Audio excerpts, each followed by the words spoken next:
গজারিয়া উপজেলা নির্বাচন পরিণত হয়েছে রণক্ষেত্রে। ব্যাপক উৎকণ্ঠা উত্তেজনার মধ্য দিয়ে মুন্সিগঞ্জ গজারিয়া উপজেলা নির্বাচন শেষ হয়েও যেন হয়নি শেষ।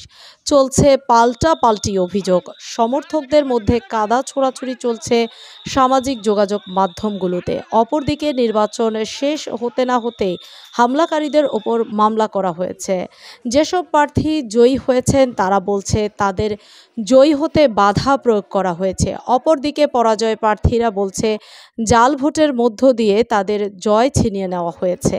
তবে বিভিন্ন বিষয়ের উপর সত্যতা নিশ্চিত করে বৃহস্পতিবার বিকেল 3:30টার দিকে ইউপি সদস্য মনিরুল হক মিঠুকে প্রধান আসামি করে আরও 17 জন সহ অজ্ঞাতনামা 150 থেকে 200 জনের বিরুদ্ধে ভোট কেন্দ্র দখল, ব্যালট পেপার ছিনতাই, অস্ত্রশস্ত্র দিয়ে পুলিশের উপর হামলা ও গাড়ি ভাঙচুরের অভিযোগে মামলা দায়ের করা হয়েছে। এতে বাদী হয়েছেন হামলার শিকার পুলিশের উপপরিদর্শক জাহিদ হাসান।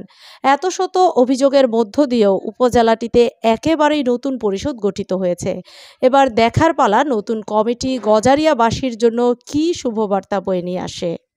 বুধবার 8 মে প্রথম ধাপে ষষ্ঠ উপজেলা নির্বাচন গজারিয়া উপজেলায় সকাল 8টা থেকে বিকেল 4টা পর্যন্ত অনুষ্ঠিত হয়েছে। বুধবার ভোররাত থেকে বৃষ্টির কারণে কেন্দ্রে কেন্দ্রে ভোটার উপস্থিতি লক্ষণীয় ছিল না বললেই চলে। তবে বৃষ্টি কমা ও বেলা বাড়ার সাথে সাথে কয়েকটি কেন্দ্রে কিছুটা ভোটার উপস্থিতি লক্ষণীয় ছিল। ভোট গ্রহণ শুরুর 1 ঘন্টার মধ্যে শুরু হয় হট্টগোল। সকাল 9টার সময় হোসেন্দি ভবানীপুর সরকারি প্রাথমিক বিদ্যালয় কেন্দ্রে বিশৃঙ্খলা পরিবেশ ঠেকানোর দায়ে ভাইস চেয়ারম্যান প্রার্থী মিঠুর নেতৃত্বে পুলিশ কনস্টেবল সোহেল রানাকে মারধর করা হয়। সেই চিত্র ধারণ করতে গিয়ে দৈনিক মানবজমিনের সাংবাদিক গোলজার হামলার শিকার হয়। এ ঘটনায় গজারিয়া থানায় পৃথকভাবে অভিযোগ দায়ের করা হয়েছে। এরপর বেলা 12টার দিকে ইসমানীচর কেন্দ্রের পাশে শুরু হয় গোলাগুলি। স্থানীয়রা জানায় ভোট কেন্দ্রে যাওয়া নিয়ে আনারস প্রতীকের সমর্থকরা কাপ্রিস প্রতীকের সমর্থকদের ওপর অতর্কিত হামলা চালায়। এ সময় আনারস প্রতীকের সমর্থকরা কাপ্রিস প্রতীকের সমর্থকদের ওপর লক্ষ্য করে ছিটা গুলি ছোড়ে। পাল্টাপাল্টি গোলাগুলি শুরু হলে পরে পরিস্থিতি নিয়ন্ত্রণে আনতে পুলিশ ফাঁকা গুলি ছোড়ে। এ সময় কেন্দ্রে ভোটার উপস্থিতি একেবারে শূন্য হয়ে পড়েছিল।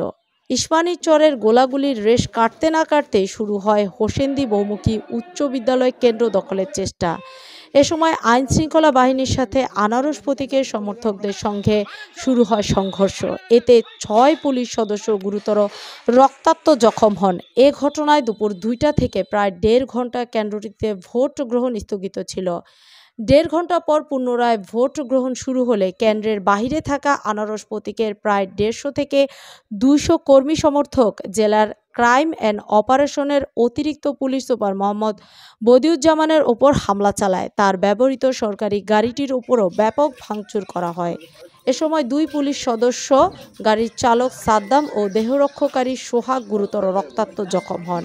মুহূর্তেই হোসেন্দি কেন্দ্রের পাশের হোসেন্দি বাজার রণক্ষেত্রে পরিণত হয়। আইনশৃঙ্খলা বাহিনীকে লক্ষ্য করে নিক্ষেপ করা হয় শিলাবৃষ্টির মতো ইটপাটকেল। হোসেন্দির ইউপি চেয়ারম্যান মিঠুর নেতৃত্বে দেশি বিদেশি অস্ত্র বোমা নিক্ষেপ করে পরিস্থিতি আতঙ্কিত সৃষ্টি করে তার কর্মীরা। পুলিশ তাদের নিয়ন্ত্রণে আনতে ব্যর্থ হয়ে পরিস্থিতি স্বাভাবিক করতে পরে 74 রাউন্ড রাবার বুলেট ও বেশ কয়েক রাউন্ড সাউন্ড গ্রেনেড ছোড়ে। এতে হামলাকারীরা কিছুটা দূরে সরে যায়। আইনশৃঙ্খলা বাহিনীর প্রায় 2 ঘন্টা চেষ্টায় পরিস্থিতি স্বাভাবিক আনতে সক্ষম হয়। অন্যদিকে ইমামপুর ভোট কেন্দ্রে একজন পুলিং এজেন্টকে অনিয়মের দায়ে নির্বাহী ম্যাজিস্ট্রেট লিখন সরকার গালে চড় মারে, যা সামাজিক যোগাযোগ মাধ্যমে রীতিমতো ভাইরাল। এছাড়াও বিভিন্ন বিষয়ে কেন্দ্রে কেন্দ্রে নানা অনিয়ম, বিশৃঙ্খলা, হট্টগোল, মারামারি, ভোটারদের ভোট কেন্দ্রে জিতে বাধা, পছন্দের প্রার্থীকে ভোট দিতে বাধাসহ জাল ভোটের অভিযোগ উঠেছে সকল প্রার্থীর বিরুদ্ধে। নানা নাটকীয়তার মধ্য দিয়ে ভোট গ্রহণ শেষে উপজেলা নির্বাহী অফিসের কার্যালয় থেকে রাত 9:30টার দিকে চূড়ান্ত ফলাফল ঘোষণা করা হয়। উপজেলাটিতে 3টি পদে নতুন মুখ জয়লাভ করেছে। বর্তমান চেয়ারম্যান আমিরুল ইসলামকে হারিয়ে প্রায় ২১,০০০ ভোট বেশি পেয়ে চেয়ারম্যান পদে জয়লাভ করেন উপজেলা আওয়ামী লীগের সাধারণ সম্পাদক মনসুর আহমেদ খান জিন্নাহ। বর্তমান ভাইস চেয়ারম্যান আতাউর রহমান নেকির থেকে ১৮,০০০ ও তার নিকটতম প্রতিদ্বন্দ্বী জুনায়েদ হোসেন মনিরের থেকে ৭,০০০ ভোট বেশি পেয়ে নতুন ভাইস চেয়ারম্যান হয়েছেন মোহাম্মদ সাইফুল ইসলাম মন্টু। অপরদিকে নতুন চমক দেখিয়েছেন ভাইস চেয়ারম্যান মিনা আক্তার। তিনি বর্তমান চেয়ারম্যান আখির থেকে ১৩,০০০ ও নিকটতম প্রতিদ্বন্দ্বী মেহেরুন্নেসা উত্তরার থেকে প্রায় ৭,০০০ ভোট বেশি পেয়ে মহিলা ভাইস চেয়ারম্যান হিসেবে জয়লাভ করেছেন। উপজেলাটিতে ৮টি ইউনিয়নের ৬০টি কেন্দ্রে ভোট গ্রহণ অনুষ্ঠিত হয়েছে। মোট ভোটার ছিল ১,৪৭,২৪৬ জন। তার মধ্যে ভোট কাস্ট হয়েছে ৪৮.২৮%। নির্বাচনে ৫ প্লাটুন বিজিবি, ৪ প্লাটুন র্যাব ও ৪১ নৌপুলিশ সহ বিপুল পরিমাণে আইনশৃঙ্খলা বাহিনী মোতায়েন করা হয়েছিল। মুন্সিগঞ্জ ৬ থানার মধ্যে গজারিয়া থানাটি পড়েছে একটি দ্বীপের মধ্যে। দ্বীপের মধ্যে থেকে যেন এই উপজেলাটি পরিণত হয়েছে রণক্ষেত্রে। নির্বাচন এলেই যেন সাধারণ মানুষ ঘর ছাড়তে শুরু করেন। তুচ্ছ ঘটনাকে কেন্দ্র করে হামলাকারীরা মার্ডার পর্যন্ত করতে দ্বিধাদ্বন্দ্ব করেন না। এসব দৃশ্য দেখে যেন পুলিশেরও হাঁটু কেঁপে ওঠে। এসব ধূলিসাৎ করে নতুন পরিষদ কমিটি কি পারবে গজারিয়াবাসীকে একটি নতুন জীবন দান করতে? প্রশ্ন এখন এখানেই। সুপ্রিয় দর্শক, নতুন কমিটির কাছে আপনার কি চাহিদা রয়েছে তা কমেন্ট বক্সে লিখতে থাকুন। দেশে বিদেশের এমন সপারও তথ্য পেতে আমাদের ফেসবুক পেজের ফলো বাটনটি চাপতে ভুলবেন না। নিউজটি ভালো লাগলে লাইক, কমেন্ট, শেয়ার করে পাশে থাকুন। ধন্যবাদ।